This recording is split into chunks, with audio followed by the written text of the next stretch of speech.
नमस्कार, आप देख रहे हैं एमपीसीजी एक्सप्रेस और मैं आपके साथ हूँ राजू दुबे।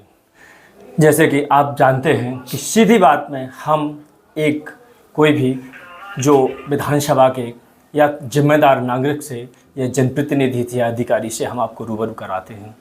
हमारा उद्देश्य है कि विधानसभा में जो विकास की बातें हैं वो सिर्फ बातें हैं, जो सिर्फ दावे हैं, या फिर काम भी हो रहा है, और आखिर इन 4 साल जो निकले हैं उनमें कितने काम हुए हैं, कितने बाकी हैं, आने वाले समय में क्या स्थितियां रहेंगी, इन सब सवालों को लेकर हम पहुंचे हैं विधायक प्रद्युमन सिंह, जो बड़ा मलहरा विधानसभा से विधायक हैं। हम उनसे सीधे अब रूबरू होते हैं और पूछते हैं सवाल। जी, पहले तो आपका स्वागत है एमपीसीजी एक्सप्रेस के न्यूज़ रूम में। सभी को पहले धन्यवाद। और क्या है विधानसभा की वो बड़ी समस्याएं जिन पे बड़ी समस्याएं तो हर कदम समस्या है, परंतु मूलभूत समस्याएं जो हैं और जो धीमे धीमे दूर होना चाहिए, तो जैसे किसान के खेत में पानी बहुत आवश्यक है, बच्चों को शिक्षा बहुत ज़रूरी है, स्वास्थ्य की सुविधाएं बहुत ज़रूरी है, रोटी, कपड़ा और मकान, ये तीनों चीज़ें हमारी प्राथमिकता है कि गरीब की थाली में भोजन हो, उसको पक्की छत हो रहने के लिए, और सुविधाएं ठीक ठाक हों।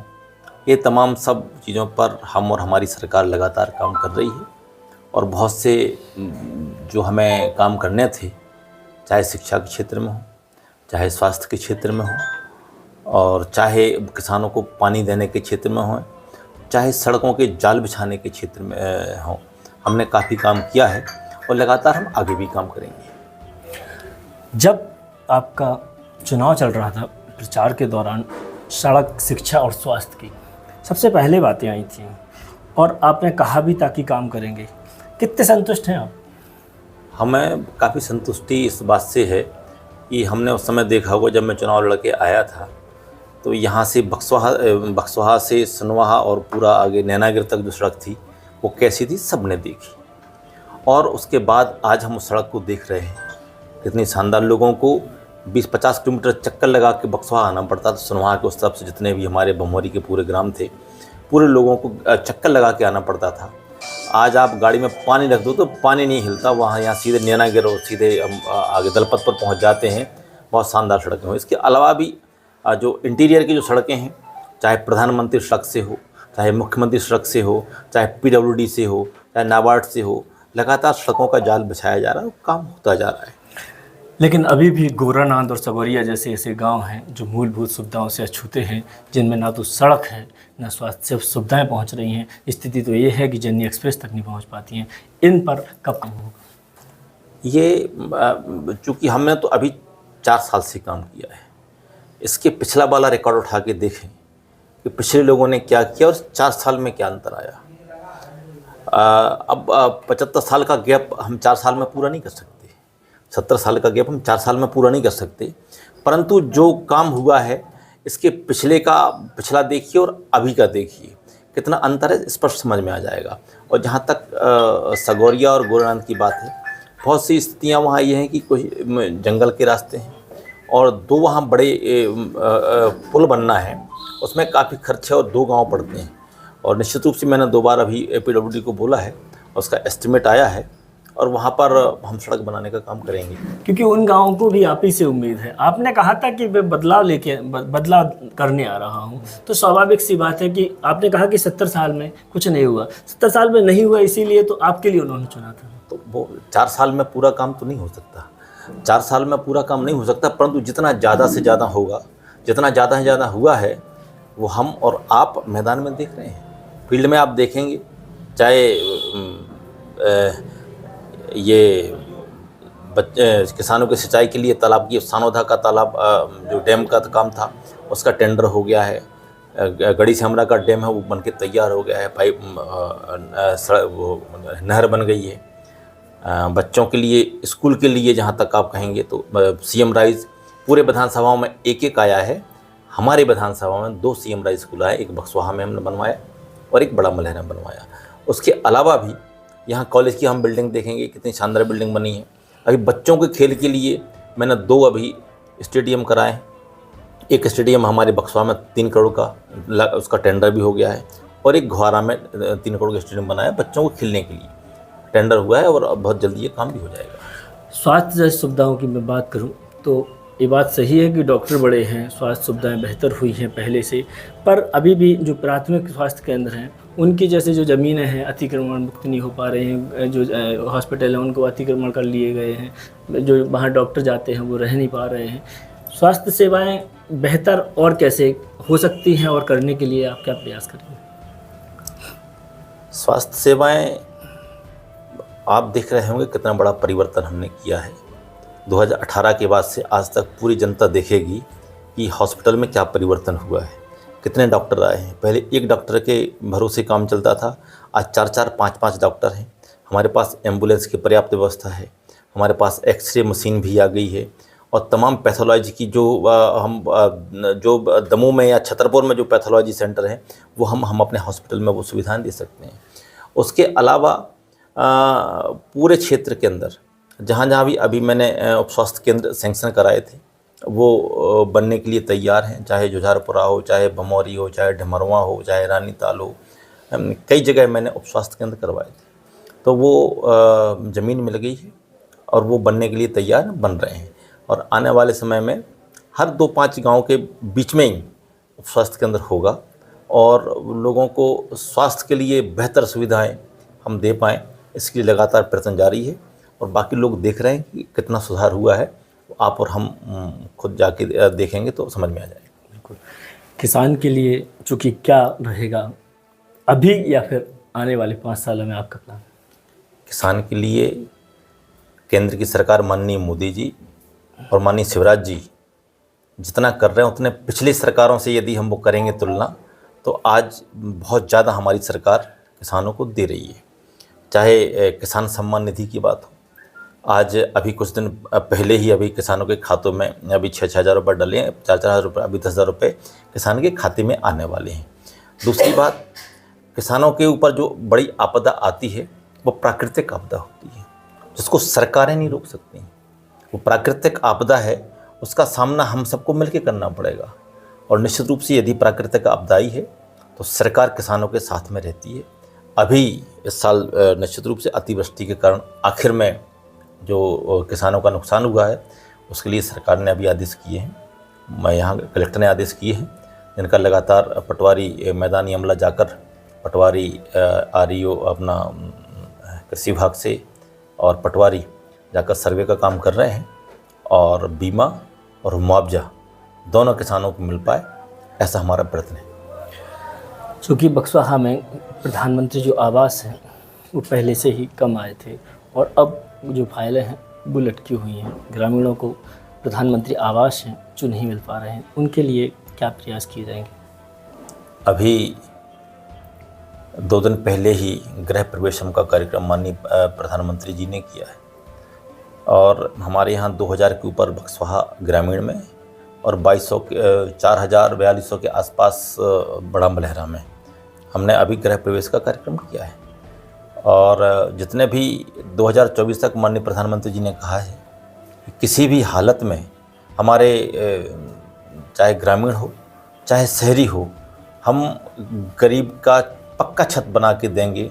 और वो लगातार प्रक्रिया जारी है, लगातार पोर्टल खुलते हैं, और हम चाहते हैं कि किसी भी प्रकार का राजनीतिक अड़ंगा, जैसे अभी छोटे जनप्रतिनिधि चुन के आए हैं, वो पूरी ताकत से यदि काम कर पाएंगे, और सरपंच हैं, जनपद पंचायत के सदस्य हैं, जिला पंचायत के सदस्य हैं, यदि वो मिलकर ग्रामीणों के लिए ये जल्दी पोर्टल में नाम दर्ज करवा पाएंगे तो निश्चित रूप से हम सभी को प्रधानमंत्री आवास दे पाएंगे। मुख्य रूप से 2019 के आसपास जब हमारे पूरे मध्य प्रदेश में आवास आए थे, उस समय कमलनाथ जी की सरकार थी। उन्होंने जो 40% का हिस्सा राज्य सरकार को देना होता है, उन्होंने देने से इनकार कर दिया था। उस समय पूरे के पूरे आवास वापस हो गए थे। यदि उस समय वो आवास लोगों को मिल जाती तो आज ये समस्या नहीं आ पाती। आज पूर्णता की ओर हमारा पूरे ग्रामीण और शहरी इलाके होते। जो हमने 2022 और 23 का टारगेट लिया था, जो 24 हो गया उसका मेन कारण ये है क्योंकि यहाँ पर पुरानी जो सरकार थी उन्होंने आवास के लिए जो 40% की राशि थी वो नहीं दी थी, इसलिए वापस लौट गए थे। आने वाले समय में चुनाव होने वाले हैं 1 साल बाद, उसके लिए क्या तैयारियां हैं इसकी? कोई तैयारी नहीं, जनता का काम चलते हैं और लगातार हम जनता के बीच में रहते हैं और सबको पता है कि अब भारतीय जनता पार्टी कार्यकर्ता आधारित पार्टी, हमारा कार्यकर्ता चुनाव लड़ता है। हम निश्चित रूप से हम अपने काम के आधार पर, खुद की परफॉर्मेंस के आधार पर और पर पार्टी के कार्यकर्ताओं की जो शक्ति होती है, सामर्थ्य होती है, उसके दम पर भारतीय जनता पार्टी मैदान में रहेगी और अगले साल फिर चुनाव में रहेंगे और विजयी होकर फिर सरकार बनाएंगे। छतरपुर विधायक कांग्रेस के बक्सवा आए थे अभी कुछ दिन पहले, उन्होंने कहा कि भाजपा तो व्यापारियों की पार्टी है, किसानों को कहाँ उनको सुनने की चाहिए। बेचारे वो खुद ही व्यापारी हैं, वो किसानों की पीड़ा क्या जानेंगे। और मूल रूप से अभी तक अभी उन्होंने किसी किसान के खेत को नहीं देखा होगा। किसान बखरनी कब करता है, बोनी कब होती है, सिंचाई कब होती है, खाद कब डाला जाता है, कहने की बातें होती हैं, परंतु वो जब कांग्रेस में थे उन्होंने क्या कर दिया कांग्रेस के लिए, किसानों के लिए। वो एक आध बात अच्छी सी बता दें तो ये समझा जाएगा वो किसानों के हितैषी हैं। ना वो आज कर सकते हैं, ना कल उनके लिए कोई योजना है, कोई योजना उनके पास, कोई विचार नहीं होता, कोई योजना कांग्रेस के पास नहीं होती। वो तो सिर्फ आते हैं और मुंह बजा के चले जाते हैं और जो धरती पे जो काम होना है वो काम उनको समझ में नहीं आते काम होना क्या है। विरोधी ऐसा कहते हैं कि एक ही बार चुनाव लड़ना था आपको, यहाँ से तो लड़ लिए, अब चूंकि अगली जगह देखेंगे, क्या इस पर क्या कहेंगे हम? हाँ, वो तो विरोधियों का तो काम ही है वही, उनको पता नहीं है, उनको वो सबको पता है कि यही सीट उनके लिए बड़ी कठिन है। उनको यहाँ से प्रत्याशी नहीं मिल रहा है, उनको यहाँ से प्रत्याशी नहीं मिल रहा है और इसी कारण वो लगातार यहाँ लगे हुए हैं और बेचारे खुद इतने उलझनों में हैं, पार्टी खुद की इतनी उलझनों में है, ये खुद अपने पैर नहीं सुलझा पा रहे हैं। वो क्या करेंगे बेचारे यहाँ के, वहाँ यहाँ उनके लिए कोई ठौर नहीं है, ठिकाना नहीं है, कोई उनके पास प्रत्याशी नहीं है। और आने वाले समय में आप सब देख रहे हैं कि मैं चुनाव यहीं से लड़ने वाला हूँ, इसलिए वो ये बार बार कहते हैं कि कोई तो खड़ा हो जाए यहाँ के लिए, ये बताने के लिए हो जाएगा कि ये प्रत्याशी नहीं है, तुम आ जाओ कोई कांग्रेस में। और यहाँ कोई उनको खुद ही खड़ा होने के लिए, वो खड़ा होने वाला नहीं मिल रहा है और आगे आप देखेंगे क्या क्या होता है। लास्ट सवाल, और इन 1 साल में और आने वाले 5 साल में क्या प्लान है? विकास के काम तेज गति से होंगे, हमारे और भी काम रुके हुए हैं। अभी विकास की प्रक्रिया सतत जारी रहेगी, काम सतत जारी रहेंगे। बहुत सी चीज़ें हमारे मन में आती हैं, हमारे कार्यकर्ताओं के मन में आती हैं, जनता के मन में आती हैं कि क्या क्या काम होना चाहिए। बहुत से काम रहते हैं मन में, जुनून है काम करने का, परंतु जितना जितना पैसा आता जाता है उतना उतना काम करवाते जाते हैं। आप कल्पना नहीं करेंगे, आप और विधानसभाओं को देखिए, हमारे 3 नगर परिषद है हमारे विधानसभा में, तीनों नगर परिषद में हमने स्टेडियम बना के दिए। आप ऐसे और भी विधानसभा देखें, क्या उनमें स्टेडियम सब जगह हैं क्या? बच्चों के खेल के लिए कुछ किया क्या? मतलब समग्र सोचना, चाहे किसान की बात हो, चाहे छात्रों की बात हो, चाहे खेलने की बात हो, चाहे आम लोगों की बात हो, पीने के पानी की बात हो। पूरे छतरपुर ज़िले के अंदर पहला हमारा ऐसा बड़ा मलहरा और बक्सवा ऐसा क्षेत्र है जहाँ पर हम बहुत जल्दी पीने का पानी घर घर नल घर घर जल के माध्यम से, जल निगम के माध्यम से दे रहे हैं। अभी 120 घरों में पानी अगले नवंबर में 15 नवंबर तक वहाँ पर हम दे पाएंगे।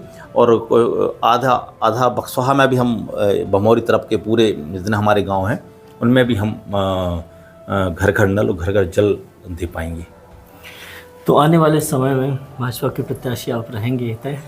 बिल्कुल निश्चित मानिए, भारतीय जनता पार्टी मैं और पूरी शक्ति के साथ यहाँ चुनाव मैदान में होंगे 2023 में और निश्चित रूप से शिवराज जी के नेतृत्व में भारतीय जनता पार्टी फिर सरकार बनाएगी। ये थे हमारे साथ विधायक प्रद्युमन सिंह जी।